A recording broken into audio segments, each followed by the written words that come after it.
মাননীয় উপদেষ্টা, আমি এই এই অ্যাঙ্গেলেই ঠিক প্রশ্ন করছিলাম যে এটি একটা অনাকাঙ্ক্ষিত অবস্থা, মানে ভারতের পক্ষ থেকে সেটি একটা দুর্ভাগ্যজনক অনাকাঙ্ক্ষিত অবস্থা। তখন আমাকে সাবেক সচিব আবু আলম শহীদ খান তিনি বলছিলেন যে ভারত আসলে এই পুরো মানে নরেন্দ্র মোদী তার স্ট্যাটাসে কোথাও বাংলাদেশের নাম উল্লেখ করেন নাই। তিনি তাদের যারা নিহত হয়েছেন যুদ্ধে তাদের কথা স্মরণ করেছেন এবং তাদের মানে সেইখানে শুভেচ্ছা বার্তা দিয়েছেন তাদের বিজয় উপলক্ষে, এবং এটি তারা তাদের বিজয় হিসাবে পালন করছে ৩ থেকে ১৬ই ডিসেম্বর পর্যন্ত, যেই সময়টা যুদ্ধ করলো ১৩ দিনের যুদ্ধে, তাদেরও যে বিজয় হলো তারা তাদের বিজয়টুকু উদযাপন করছে।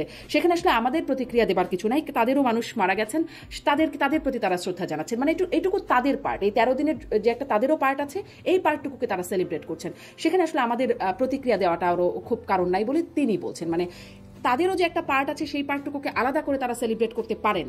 এই ব্যাখ্যাটা আপনি কিভাবে বলেন? মানে আমাকে বলছিলেন যে আপনি আমি একটু আরেকটু যোগ করি, উনি আমাকে যে উদাহরণটা দিচ্ছিলেন, আপনি যেই দিনে জন্মগ্রহণ করেছিলেন সেই দিনে আরো অনেকেই জন্মগ্রহণ করেছেন, এখন আপনি পালন করছেন বলে বাকিরা পালন করবে না, এমনটি হওয়া উচিত না। আমি জানি না উনি মুক্তিযুদ্ধের সময় ওনার বয়স কত ছিল আমি আই ডোন্ট নো, হয়তো অল্প বয়সে ছিল, তখন উনি হয়তো উপলব্ধি করতে পারেননি।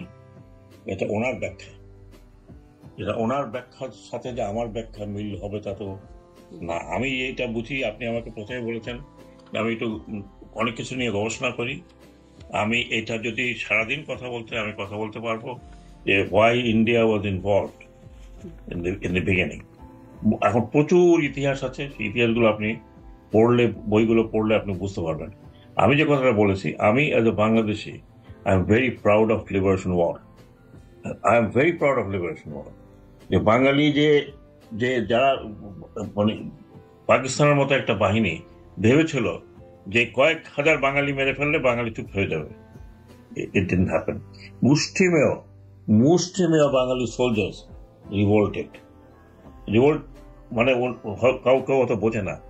আজকে যদি মনে করেন যে একটা মিলিটারি থেকে যদি একটা পলিটিক্যাল প্যাচআপ হতে কথার কথা বলছে কোনো এক সময়, তাহলে কিন্তু এই যে সোলজাররা যারা রিভোল্ট করেছে they would have been shot by through court martial, কারণ তাদের জীবন তারা স্টেক করে রিভোল্ট করেছে বাংলাদেশকে স্বাধীন করার জন্য।